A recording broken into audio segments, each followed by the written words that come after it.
राज्य में पानीय जल संकट चिंताजनक विषय। गत वर्ष कम वर्षा जो विभिन्न अंचल नदी नाल सुखी जाइछि। तेणु एथर सरकार तरफ चाषी को इनपुट सब्सिडी सहित 3100 टंका दिया नहीं सूचना देइछन्ति पंचायतीराज एवं पानीय जल जोगाण मंत्री रवि नायक। चाष 10,600 नलकूप खोला सरी जलाभाव थिबा स्थान में जल जोगाई देवा पई सरपंच को निर्देश दिया जाइछि। बीडीओ पीओ एवं जेई माने एथिप्रति नजर रखिथिबा कहिसन्ति मंत्री।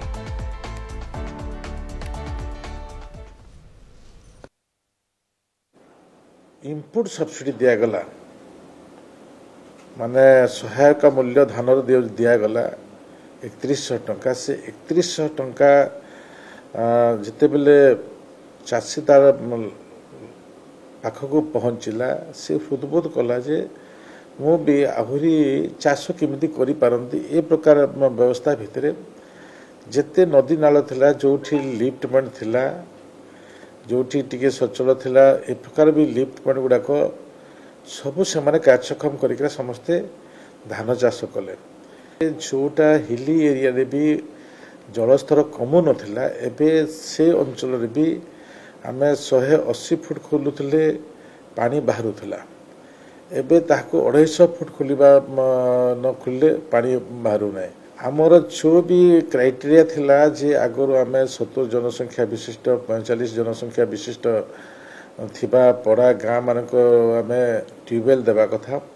यारी भितरे भी किसी संपूर्ण हेबार सत्वे भी से ट्यूबवेल मानकर भी पानी बाहरु नै। ए प्रकार परिस्थिति देखाई किंतु आम विभाग तरफ जो आमे घोषणा करितलु जे 24,000 ट्यूबवेल खोलिबाई आम बर्तमान सुधा 10,600 पाखापाखि आम ट्यूबवेल खोला सरी एवं जो बाकी अच्छी ताकू भी ए भितर आम संपूर्ण करूँ। कारण आम पाखरे जी ट्यूबवेल खोलिबार गाड़ी रहा कथा।